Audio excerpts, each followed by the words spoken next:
Donald Trump poses as a homeless man in a restaurant. The shocking ending will leave you speechless.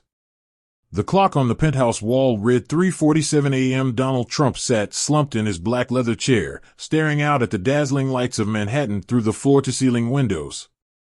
The city that never sleeps seemed to mock him, its endless energy contrasted cruelly with his own restless insomnia. On the coffee table were newspapers from the day before, their headlines announcing his downfall in bold, relentless letters. "Sir, do you need anything else?" a voice said. It was Edwards, his trusted butler for 15 years, standing near the door in his usual calm demeanor. Trump did not take his eyes off the window. "You may go, Edwards. And thank you for staying so late." "As you wish, sir." Edwards hesitated a moment before adding quietly, "If I may say so, storms always pass." Trump's lips curved into a bitter smile. "Not this time, old friend. Not this time." As the door clicked shut, Trump picked up his phone and dialed Ivanka's number for what seemed like the 100th time that day. The call went straight to voicemail. "I can't take your call right now," his recorded voice said. Trump sighed deeply. "Honey, I'm a dad again." His voice was hoarse, shaking with exhaustion. "I know you're upset, but I need to talk to you. The things they're saying in the press," he paused, swallowing. "It's not all true. Just call me, okay?" He hung up and stood up, feeling the full weight of his 77 years pressing down on him. When he turned to the full-length mirror, the man staring back at him was almost a stranger. His signature blonde hair was messy and unkempt. Dark circles had carved deep grooves beneath his eyes. His shoulders, once square and proud, now slumped forward slightly. "Damn it," he screamed, throwing the phone onto the couch. His voice echoed in the vast emptiness of the penthouse. A notification vibrated, and for a split second, his heart skipped a beat. Maybe it was Ivanka. He picked up the phone, but it was just a text from Don Jr. "Dad, the lawyers say stop calling. Don't make things worse." Trump sank into the couch, head in hands. The events of the past few months played through his mind like a repeating nightmare: lawsuits, betrayals, frozen accounts. The life he had built was falling apart, and no one seemed to care. The private elevator dinged, shaking him to his feet. Moments later, Michael Cohen, his former lawyer, entered the penthouse without even knocking. "Donald, we need to talk." Trump's jaw tightened. "What are you doing here, Michael? I thought you had said everything you had to say on the stand." Cohen loosened his tie and slumped into a chair across from him. "I came to warn you. They're coming for the attic. They can't." Trump's voice rose, desperate. "This is my house, my last." "They can, and they will," Cohen interrupted flatly. "Tomorrow morning. The papers are already signed." Trump jumped to his feet, pacing the room like a caged animal. "There's always a way out. There's always a deal to be made." "Not anymore, Donald. No more deals. No more favors. Everyone's jumping ship. Even you?" Trump spat bitterly. Cohen gave a humorless laugh. "I jumped years ago, remember? And look at me now, here, risking everything just to warn you." Trump paused in front of the window, looking out at the city that sparkled like a million tiny diamonds. "Why are you telling me this?" Cohen's voice softened. "Because no one deserves to hear about something like this on the news." After Cohen left, Trump stood in the silent room, motionless, for what seemed like an eternity. Then suddenly, as if struck by an invisible force, he sprang into action. He rifled through drawers and cupboards, pulling out documents, cash, anything of value. "Edwards," he shouted. The butler appeared almost instantly, his face serene despite the chaos unfolding before him. "I need you to bring a few things," Trump said, scribbling furiously on a scrap of paper. "And be discreet." Edwards took the list, his expression neutral. Years of loyal service had taught him not to ask questions. "When do you need this, sir?" "Yesterday." Trump ran a hand through his disheveled hair. And Edwards, this is between us. Trump watched his reflection mix with the news flashing on the televisions displayed in store windows. Anchors speculated wildly about his whereabouts, while experts debated his mental health. Got some change, buddy? The voice startled him. An older man, a genuine homeless man, was standing. Next to him, his presence had gone unnoticed until now. Trump instinctively reached into his pocket, but hesitated. How much do people usually give? Would it look suspicious if he gave too much? Sorry, he muttered, forcing out the rough, upset voice he'd been practicing. It's not my lucky day. The man nodded sympathetically, his weathered face softening. Don't worry, bro. We all have rough days. If you're worried, bro, don't worry. You need a place to sleep. Under the 145 bridge is a good place. Tell them Pete sent you. Trump felt a strange lump in his throat. Thanks, Pete. Take care, buddy. And keep your eyes open. Pete smiled knowingly. The first few nights are the hardest. As Pete shuffled away, Trump felt the full weight of what he was doing. This was no trick for the cameras. It wasn't a clever PR stunt to soften his image. It was real, a raw, unrelenting immersion in a world he'd spent his entire life avoiding, even despising. His stomach growled loudly, a sharp reminder that he hadn't eaten since the night before. In the distance, a faded sign for the Blue Moon Cafe caught his eye. He took a deep breath, adjusted his posture to appear smaller, more hunched, and began shuffling toward the restaurant. It's time, he whispered to himself, to see the world from the other side. The doorbell at the cafe rang like an omen. Trump, the former president, the former billionaire, the man who once held New York in the palm of his hand, was about to experience the sharp sting of invisibility. What he didn't know was that this would be only the first of many lessons. He hadn't even reached the cafe's entrance when his legs began to shake. It wasn't physical exhaustion, though the hours of walking had taken their toll. It was something deeper, something primal. Fear. A couple emerged from the cafe, laughing as they stepped onto the sidewalk. Trump instinctively ducked into the shadows of a doorway, his heart pounding. Did you see the news? The woman said as they passed. Yeah. Trump's missing, the man replied, his voice tinged with smug certainty. He's probably hiding in some secret bunker. Guys like him always have a plan B. Trump watched them walk away, a bitter smile on his lips. If only they knew. Moments later, a group of teenagers walked by. They wrinkled their noses, whispering to each other as they glanced at him out of the corner of their eyes. One of the boys tossed a coin at his feet, the clink echoing like a gunshot. For a coffee, buddy, the boy said with feigned pity. Trump looked at the coin.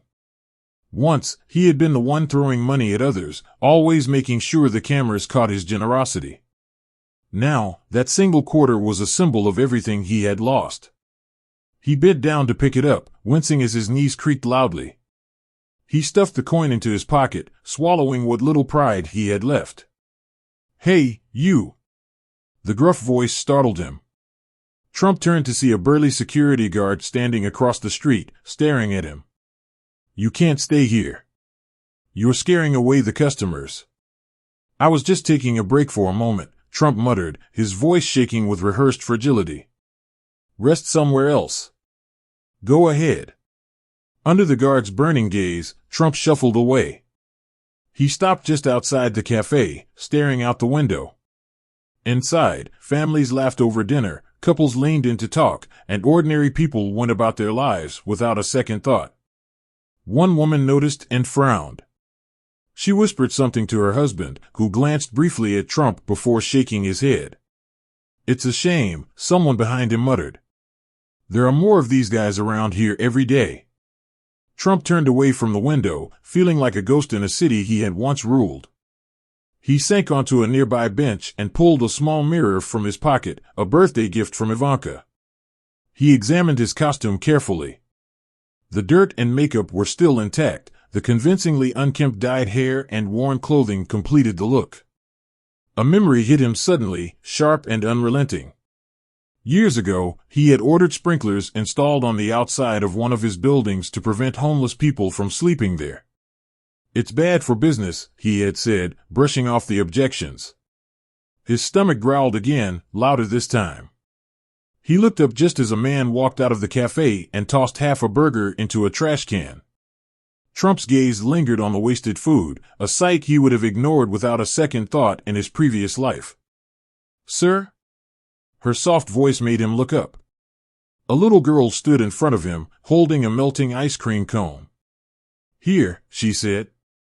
Before Trump could react, the girl's mother pulled her back. "Sophie, don't talk to strangers." The woman gave Trump a wary look, dragging her daughter away. "But, Mom," the girl protested, she looked sad.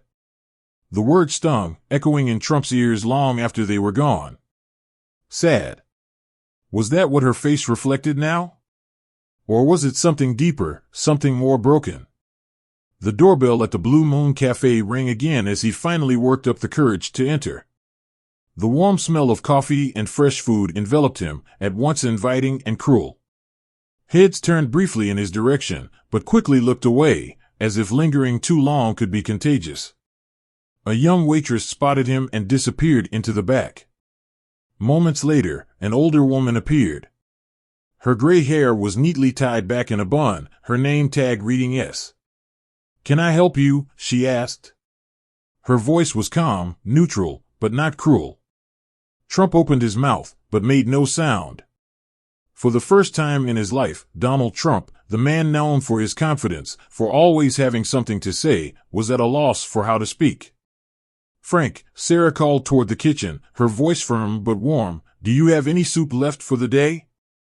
A burly man in a stained apron peered through the kitchen window. His brow furrowed as he took in the scene. "What's wrong, Sarah?" "We have a guest who needs something warm in his stomach," he replied, his tone leaving no room for debate. Frank's frown deepened as his eyes fell on Trump. "Sarah, we've been over this. We can't feed everyone." I know, she interrupted softly, cutting him off before he could finish. "But look at him, Frank. This one has seen better days." Trump sat silently, observing the dynamics of the meeting. In his previous life, these were the kind of people he would never have noticed, insignificant figures in the background of his grand schemes. Now, their kindness or rejection would determine whether he would dine that night. "We don't want bums here." The shrill voice cut through the room like a knife. A middle-aged woman, impeccably dressed in an expensive business suit, clinked her cup loudly against the saucer. "Some of us are just trying to enjoy dinner in peace," she added, loud enough for everyone to hear. "Margaret," Sarah said calmly, her tone carrying the weight of many such encounters. "On my watch, everyone deserves to be treated like a human being. And that's why this place keeps losing decent customers," Margaret muttered quietly, though her voice carried throughout the room. Trump felt a familiar impulse rise in him, to dominate the situation, to fight back, to assert control as he always had. But he held back. Instead, he let the humiliation wash over him like ice water. "Sit there," Sarah said softly, pointing to a table tucked away in the far corner of the cafe. "I'll see what I can do." Trump complied, shuffling over to the table. He could feel the stares following him, hear the low whispers of judgment and laughter. A group of teenagers nearby snickered, their phones out as they discreetly snapped photos. "Hey, no photos!" Sarah's voice rang out, crisp and clear. "Respect people's privacy or get out." The teenagers reluctantly lowered their phones, but their muffled laughter continued. "Sorry about that," Sarah said as she approached their table with a glass of water. Her voice was quiet but tinged with frustration. Some people don't learn empathy until life teaches them the hard way. Trump took the glass, his hand shaking. This time, the shaking was real. "Thanks," he murmured, keeping his head down. "Frank is heating up some soup," Sarah added, her tone softer now. "It's nothing fancy, but it's hot and nourishing." At the next table, a businessman spoke loudly into his phone. "Yeah, I saw the news. Trump is missing. He probably fled the country." "No, I'm not surprised.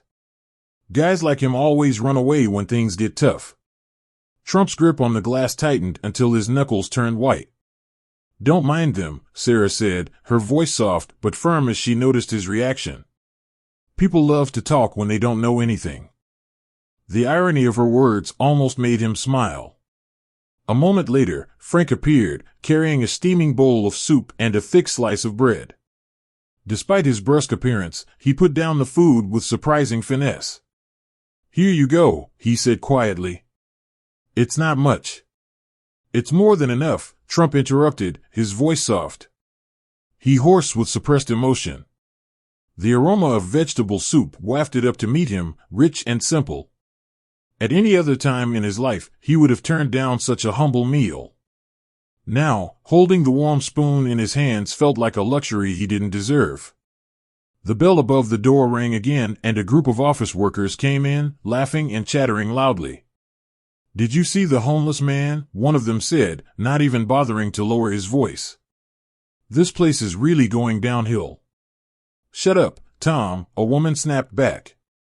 My father ended up on the streets after losing his job in 2008. It's not as simple as you think. Trump ate slowly, savoring every spoonful. Around him, conversations ebbed and flowed, blending into a dull hum. It was as if he was invisible, seeing but not really seen, but at the same time, the center of unwanted attention. A little girl sitting at a nearby table looked at him curiously, her head cocked to one side. Mommy, why is that man so dirty? Don't look at him, honey, her mother quickly replied, avoiding Trump's gaze. Finish your fries.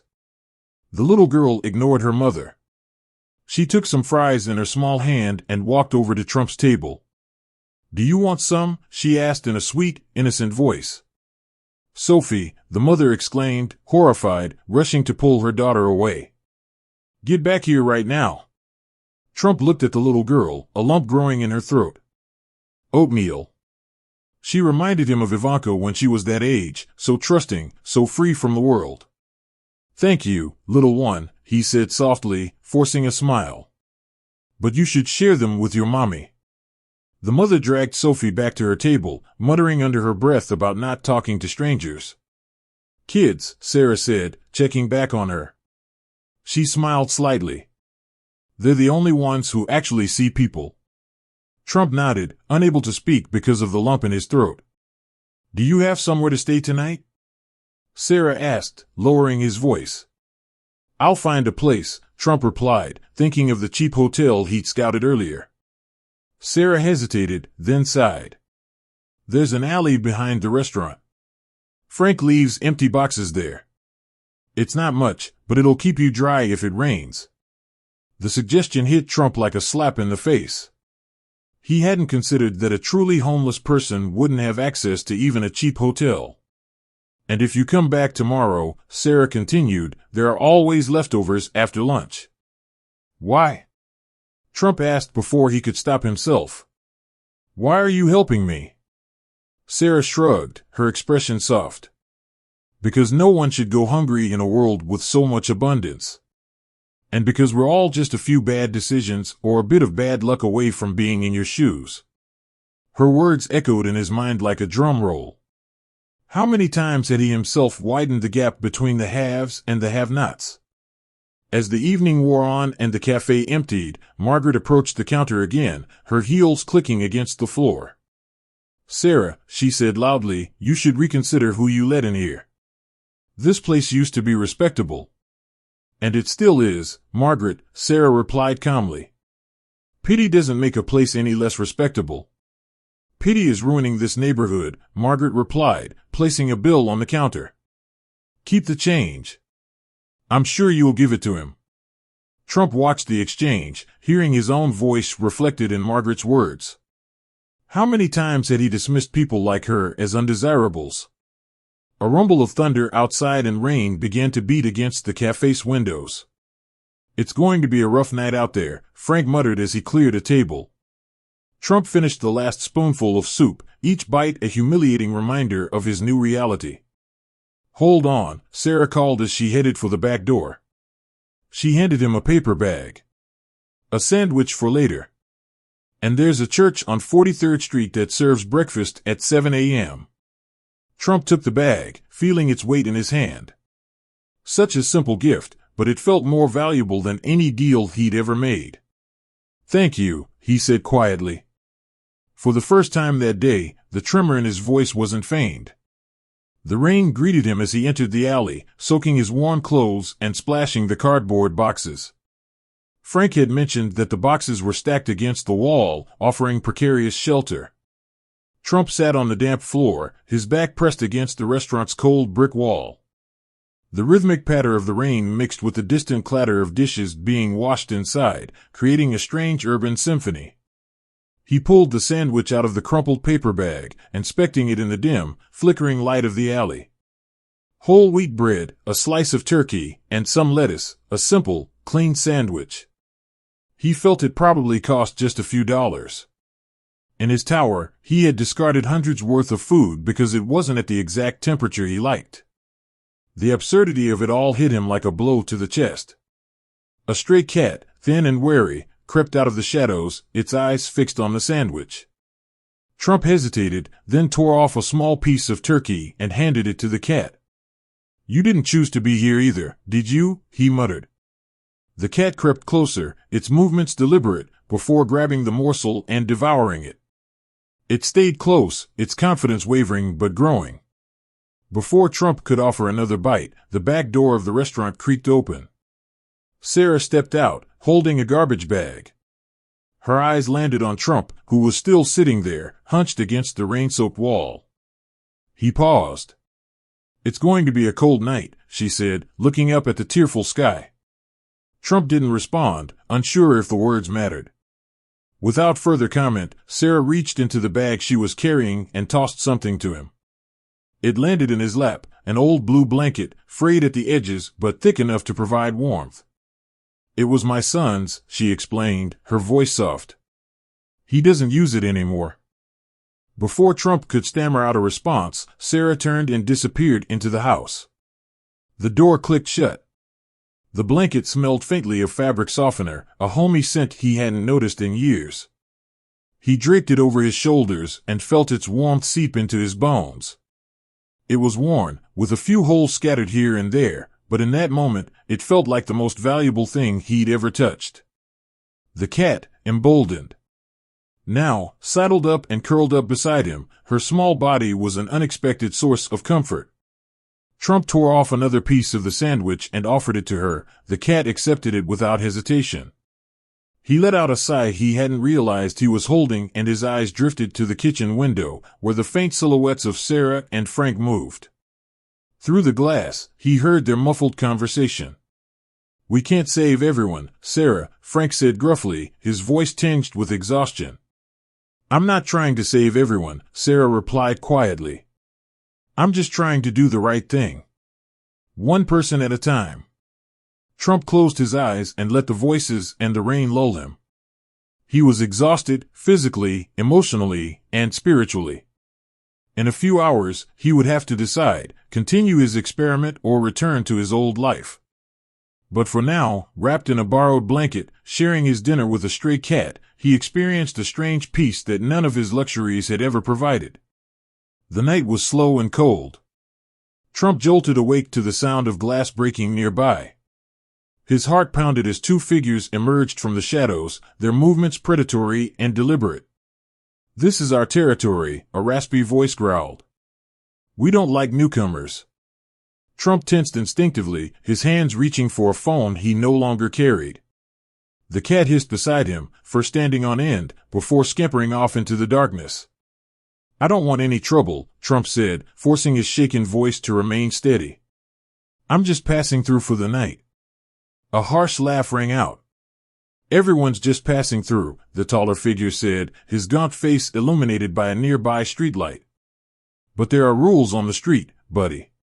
The shorter, stockier man looked at Trump more closely. "Mike, leave him," he muttered. "He's old and he's got Sarah's blanket." "Sarah?" Mike repeated, eyes narrowing in suspicion.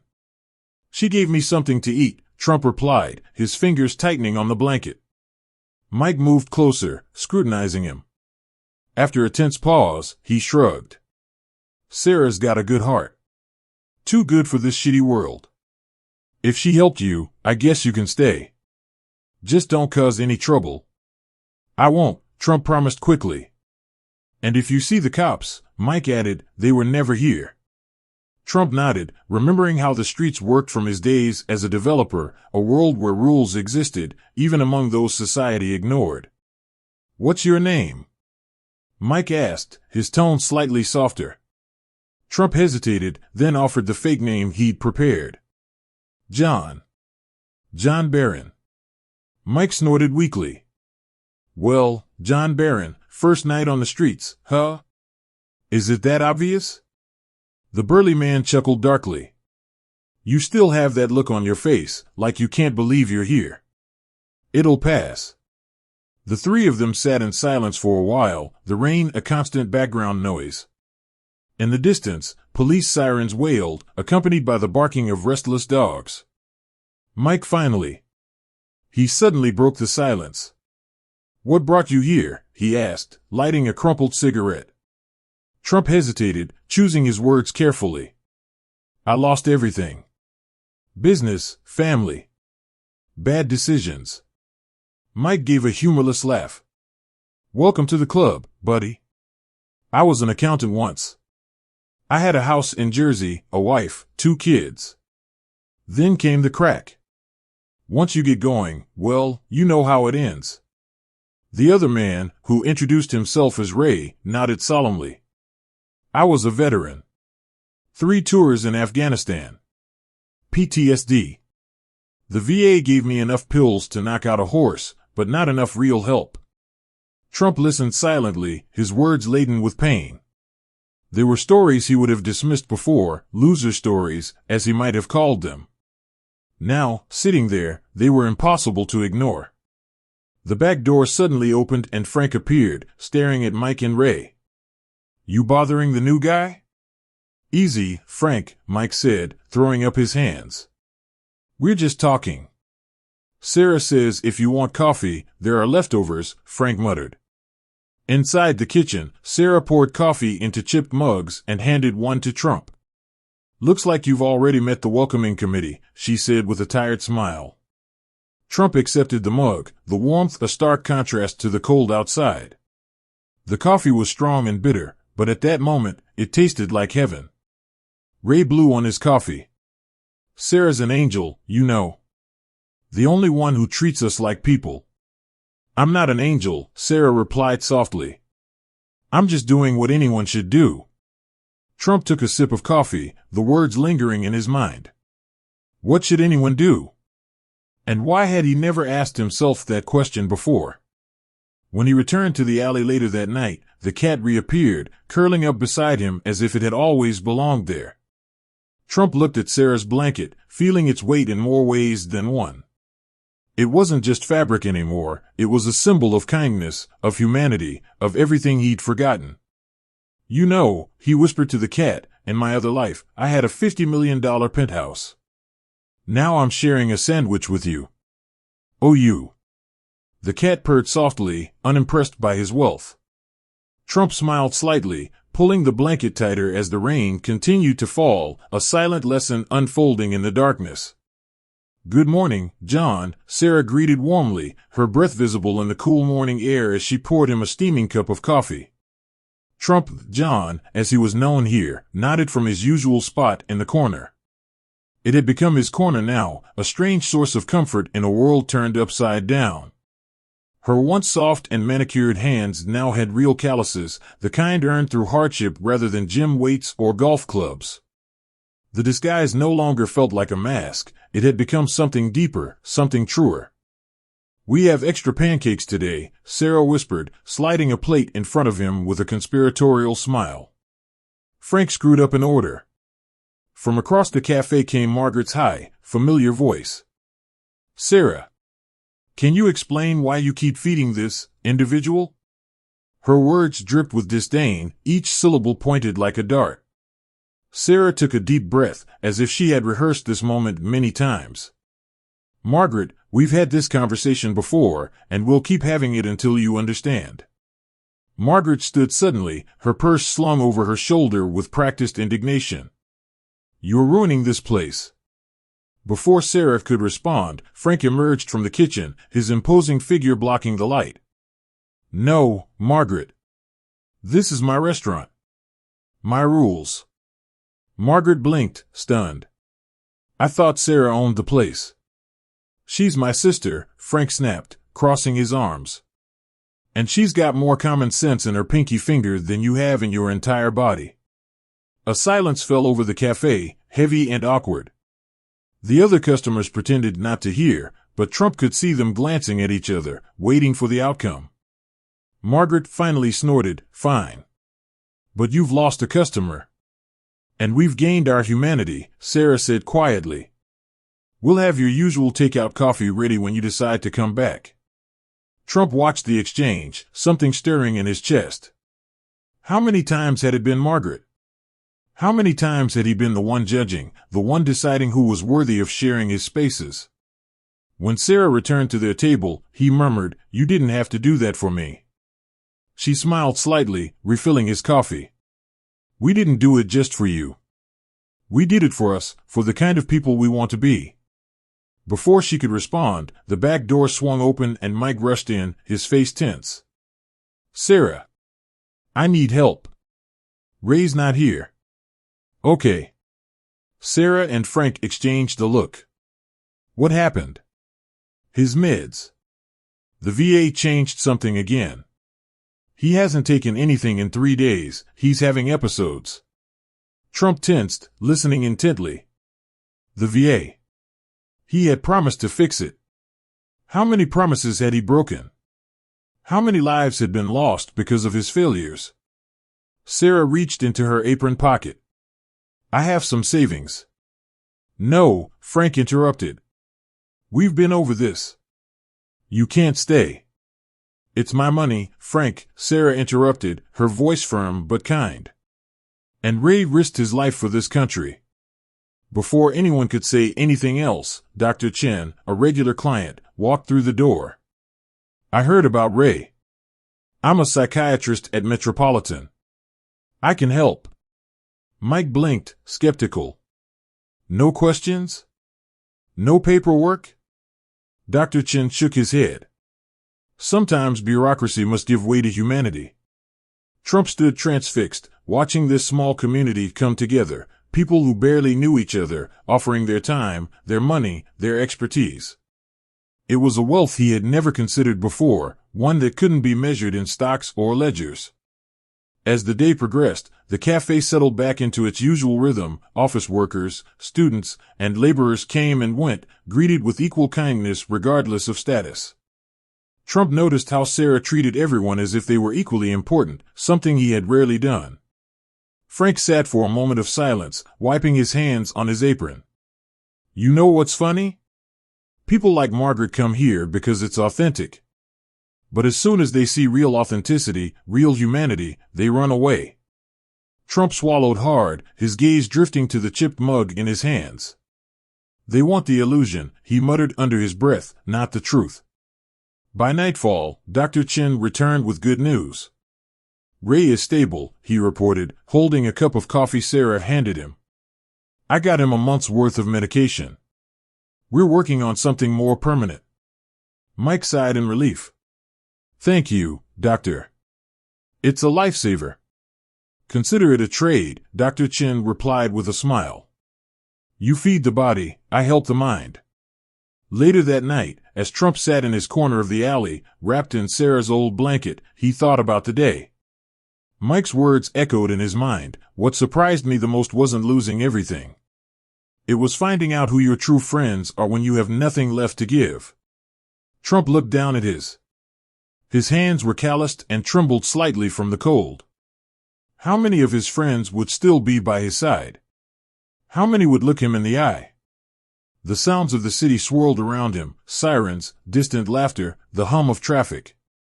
Yet in that dark alley there was a strange peace. The cat reappeared, curling up beside him like a loyal companion. "You know," he murmured, scratching behind his ears, "I used to own half this town. And now I'm here, sharing my dinner with you." The cat purred, unimpressed by his past. It didn't matter here. Through the window, he saw Sarah gathering her things, turning off the lights one by one. As she left, she called softly into the alley, "See you tomorrow, John. Try to get some rest." For the first time in years, Trump wasn't sure what tomorrow would bring. But in this forgotten corner of the world, surrounded by people he would once have ignored, he was learning something far more valuable than power or wealth. And as he pulled the blanket closer around him, he realized he wasn't just surviving the streets, he was starting to see them. Trump recognized them immediately, their sharp suits, their perfectly coiffed hair, and their expensive watches glinting in the dim lights of the cafe. They were the kind of men who used to work for him. Young, ambitious, and brimming with the confidence that privilege bestows like invisible armor. "Can you believe they haven't found Trump yet?" one of them said as they slid to a table near his. Trump kept his head down, stirring the dregs of his coffee. "My father lost millions when his businesses collapsed," the first man continued bitterly. "At least your father can absorb the losses," another replied, shaking his head. "Think of all the small investors. The contractors. The employees." Each word pierced Trump like a needle. He stared at the dark liquid swirling in his cup, trying to ignore them, but their voices were relentless.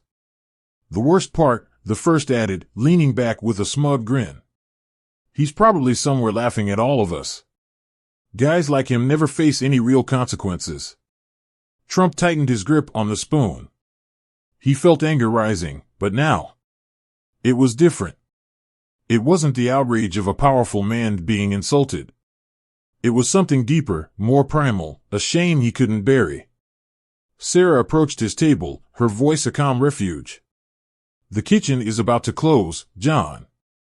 Do you want anything else before Frank shuts everything down?" Before Trump could respond, one of the executives turned to them and looked at him with disdain. "John, right? Why are you letting him spend the day here?" Sarah's smile didn't falter. "Because he's a human being. And that's enough here." The executive scoffed. "A human being who doesn't buy anything and scares away paying customers." Trump felt something ignite inside him. Her voice, firm but low, broke the tension. "Some of us consume far more than we need," she said quietly, looking the man in the eye. "While others barely have enough to survive. The real question is, who's really the problem?" The executive looked at him, momentarily stunned. He hadn't expected such a response, much less one so articulate. "Cheap philosophy from someone who probably never worked a day in his life," the man replied with a sneer. Before Trump could respond, Sarah stepped in, her tone firm but kind. "Gentlemen, we're closing soon. Would you like anything else?" The men murmured their orders for the check, and Frank emerged from the kitchen with a plate. "Hi, John. I have some leftover lasagna. Would you like it?" Trump nodded, grateful. The lasagna was lukewarm, far from the haute cuisine he usually demanded in his restaurants, but it tasted better than anything he could remember. It was the taste of genuine kindness. Frank sat across from him, watching him for a moment. "You know," he said slowly, "when Sarah insisted on helping you that first day, I was against it. We've seen too many cases." Trump looked him in the eye. "I understand. I don't blame you." Frank shook his head, studying him. "But there's something different about you. Most people come here looking for a way off the streets. You seem to be looking for something else." Trump froze, his fork hovering in the air. Was it that transparent? He forced a small, tight smile. "Sometimes," he said carefully, "you have to lose everything to find what really matters." At that moment, the cafe's television, which was normally playing at a low volume, drew everyone's attention. In other news, the mysterious disappearance of former President Donald Trump remains unsolved. While some speculate that he may be overseas, others suggest he might be closer than we think. Frank laughed, shaking his head. As if a guy like that could blend in with ordinary people. Trump coughed, masking a bitter laugh. Sarah, as she cleaned nearby tables, looked at the screen thoughtfully. Everyone talks about where he is, but no one asks why he disappeared. For being a coward, a customer at the counter muttered. Sarah shook her head. Or maybe, for the first time in his life, he's facing reality without his shield of money and power. Trump's heart stopped. Her words hit him harder than they should have. Could he possibly know? Either way, he added softly, I hope he's learning something. Wherever he is. The rain had started as the cafe began to close. The streets outside were slick, reflecting the glow of the neon signs. The storm is getting worse, Sarah said, looking out the window. You should go to the shelter tonight, John. Trump shook his head. I'll be fine in the alley. Frank came out of the kitchen, wiping his hands. Sarah's right. This isn't just rain. They're predicting a serious storm. The phone in Trump's pocket felt like a rock. He could end this, reveal himself, call his people, but what would that mean? Would all this experience, everything she had seen and learned, disappear the moment she returned to her old life? You know what? Sarah said suddenly, forcing a smile. Today seems like a good day for hot chocolate. Frank raised an eyebrow. We don't serve hot chocolate. Well, today we do. Trump watched her disappear into the kitchen. A few minutes later, she returned, balancing 3 steaming mugs. Sometimes, she said as she handed him one, we have to disappear to find ourselves. The warmth seeped into Trump's hands, the sweet aroma transporting him to a simpler time, his childhood, before gold towers and glass roofs, when his mother made hot chocolate on snowy nights. The doorbell rang and 3 men entered, shaking off the rain. Something about them made Trump instantly nervous. Sorry, gentlemen, Frank called out. We're about to close. Oh, this won't take long, one of them replied, pulling out a gun. The coffee froze. The cash register is empty. Worship. Now. Sarah's mug slipped from his hand and shattered on the floor. Relax, the man said, pointing the gun at her. No one has to get hurt. Trump's heart was pounding in his chest. He stood up instinctively, his voice booming, forgetting the role he was supposed to play. Hey! The robbers turned to him, eyes narrowing. What do we have here? One sneered. A homeless hero?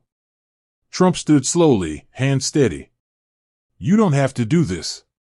The third man squinted at him, a flash of recognition crossing his face. Wait a minute. That voice. Trump knew. He knew the time had come. That hair, the man continued, moving closer. Under all that grime. Is that Trump? Donald Trump? The words hung in the air like thunder. Sarah gasped. Frank stared at him, his disbelief etched on his features. The first robber hesitated and lowered his gun slightly. The former president? Trump took a deep breath and raised his shaking hands to wipe away the grime. Sarah, he said, his voice returning to the one everyone knew, I have to tell you something. In the moment of confusion, everything changed. Frank activated the silent alarm while Sarah, regaining her composure, reached for the baseball bat hidden under the counter. This is better than a simple robbery, one of the robbers laughed, looking at Trump. Do you know how much the media would pay for this story? You'll get nothing, Trump said, stepping forward. His voice was firm, channeling years of boardroom authority. Because the moment you walk out this door, you've lost your only advantage. And what is that? The man with the gun asked, regaining his menacing stance. The element of surprise, Trump replied calmly. Right now, I'm the only one who can verify your story. And guess what? No one will believe you. 3 armed robbers claiming to have found Donald Trump living in a cafe? Sounds ridiculous. The faint wail of sirens began to echo in the distance. Think about it, Trump continued, his tone measured but firm. What's more believable? That Donald Trump is hiding out as a homeless man? Or that 3 criminals are making up a crazy story to get attention? The robbers exchanged uneasy glances, doubt creeping across their faces. We have security cameras, Sarah added, her voice firm despite the lie. It's all recorded. The sirens grew louder. Let's get out of here, one of them shouted. As quickly as they had arrived, the robbers ran off, disappearing into the stormy night. Silence followed, heavy, suffocating. Sarah sank into a chair, her legs shaking. Frank looked at Trump as if he were seeing a ghost. So, Sarah began quietly, all these weeks. It was an experiment, Frank said, his voice tinged with anger and disbelief. No, Trump interrupted, shaking his head. It started out as an experiment. But it turned into something real. Something I didn't expect. Sarah looked at him, confusion and pain etched on her face. Why? Why would you do this? Trump sighed, the weight of the moment pressing down on him. Because I had to understand what it feels like to be on the other side. To see the world without privilege. Without power. And you understood that? Sarah asked quietly. Dee? Trump looked into her eyes, his voice hoarse with emotion. More than I ever thought I could. The siren stopped. The police entered the cafe, their presence marking the end of one chapter and the beginning of another. Statements were taken, security was confirmed, and the officers finally left, leaving the cafe silent once more. Frank turned the sign to closed and closed the door. So, he said, arms crossed, all this time, it was you. Trump nodded slowly. I needed to see the world from a different angle. And what were we? Sarah's voice wavered, tinged with pain. A social experiment? Entertainment for a bored billionaire? No, Trump said, his voice soft but confident. You were the most valuable lesson I've ever received in my life. Frank gave a humorless laugh. A lesson? About what? How does the other half live? About humanity, Trump replied. About dignity. About how to treat people when you have nothing to offer them and they have nothing to give you. Sarah wiped an invisible stain on the counter. Why us? Why this coffee? I didn't choose it, Trump admitted. It just happened. And every day I spent here, every cup of coffee, every conversation, showed me a world I had forgotten existed. Sarah's eyes softened, though her voice remained steady. Do you know how many times I stood up for you? How many times I argued that everyone deserves dignity? I know, Trump said quietly. And every time you did, it was like you were holding on to your word. I held up a mirror to see the person I had become. Frank returned from the kitchen with 3 cups of freshly brewed coffee. I guess you don't need the leftovers anymore, he said, though there was no malice in his tone. Frank, Trump said, taking a cup, your coffee, even the leftovers, has more flavor than any espresso I've ever had. Sarah spoke suddenly. Why keep up the charade for so long? Trump stared out the rain-stained window, his reflection faint. At first, it was curiosity. Maybe even arrogance. I thought I could better understand why people hated me so much. But then... And then what? Sarah persisted. Then I met Mike. And Ray. And I heard their stories. I saw how people treated them, and how they treated me when they thought I was one of them. And for the first time in my life, I understood that a person's worth has nothing to do with their bank account. And now what? Sarah asked softly. Are you going back to your golden tower? Are you making us an anecdote for your rich friends? No, Trump said firmly. These weeks have changed me. I can't go back to who I was. Frank raised an eyebrow. The Donald Trump we knew rejecting publicity? The Donald Trump you knew is gone, Trump replied simply. He died the night he walked into this cafe. Sarah walked over and put a hand on his shoulder. You know what? I believe you. I've seen the change, day by day. It wasn't an act, Trump said, his voice serious. The conversations, the lessons, the kindness you all showed me, it was real. Mike came in through the back door, pausing mid-sentence when he took in the scene. What's going on? Frank pointed at Trump. John here? Turns out it's Donald Trump. Mike blinked, then let out an unexpected laugh. You know what's funny? The other night, when I told you about losing everything, I thought, well, at least I'm not Trump. Even Sarah laughed softly. Life has a twisted sense of humor. Trump turned to Mike. Everything they told me, everything they taught me, it wasn't in vain. What are they going to do now? Sarah asked. The media is going to lose its mind. They don't need to know, Trump said. This story, this experience, is ours. Frank smiled. The new Trump, working from the shadows. Now, that's what I have to see. Trump looked at the worn blanket Sarah had given him. Keep it, she said, noticing his gaze. So you don't forget it. I couldn't forget it if I tried, Trump replied.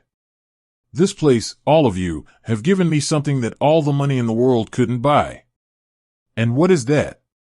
Sarah asked. Trump smiled slightly. A second chance to be human. The end.